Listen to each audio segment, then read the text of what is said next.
সরস্বতী পুজোর দিন রাত্রেবেলা আমাদের গোটা সিদ্ধর নিয়ম রয়েছে, যেটাকে আমরা বলি গোটা চচ্চড়ি। আর এটাতে মেনলি সবজিগুলোকে না কেটে গোটা গোটাই রান্না করতে হয়। তাই মা এখানে আগে থেকেই সবজিগুলোকে সেদ্ধ করে করে রাখছে। যেহেতু সবজিগুলোকে ছোট ছোট করে কাটা নেই, তাই একসাথে দিলে কিন্তু এগুলো সেদ্ধ হবে না।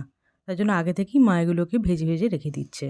আর যেহেতু অনেকটা পরিমাণে রান্না হচ্ছে, তাই একই কড়াতে তো হবে না। সেজন্য প্রথমে কিছুটা পরিমাণ আগে রান্না করে নেওয়া হচ্ছে, আর পাশেই এখানে আরেকটা জায়গায় রেখে দেওয়া হয়েছে। তবে হ্যাঁ, আলুগুলোকে আমরা কেটে নিয়েছি, কারণ গোটা আলু দিলে কিন্তু সেদ্ধ হতে অনেক সময় লেগে যায়। আর এই গোটা চচ্চড়ি করতে কিন্তু রেগুলার মশলাগুলোই লাগে, যেমন হলুদ গুঁড়ো, লঙ্কার গুঁড়ো, স্বাদমতো লবণ, আর তারপর আদা দিয়ে সবকিছু সেদ্ধ হয়ে যাওয়া পর্যন্ত ভালোভাবে রান্না করলেই কিন্তু গোটা চচ্চড়ি তৈরি হয়ে যায়। রান্না হতে হতেই চলে এলো দধিকর্মা, যেটা খেতে অ্যাজ ইউজুয়াল দারুণ ছিল। আর পরের দিন আমরা সবাই মিলে চলে গেলাম ঠাকুর বিসর্জন করতে। তবে ওখানে গিয়ে দেখলাম সবাই তাদের মা সরস্বতীকে এখানেই রেখে গেছেন, কারণ এই পুকুরে ঠাকুর বিসর্জন স্ট্রিক্টলি বারণ। তাই আমরাও এখানে নিয়ম অনুযায়ী ঠাকুরকে ঘুরিয়ে আমাদের মা সরস্বতীকে এখানে রেখে প্রণাম করে চলে এলাম।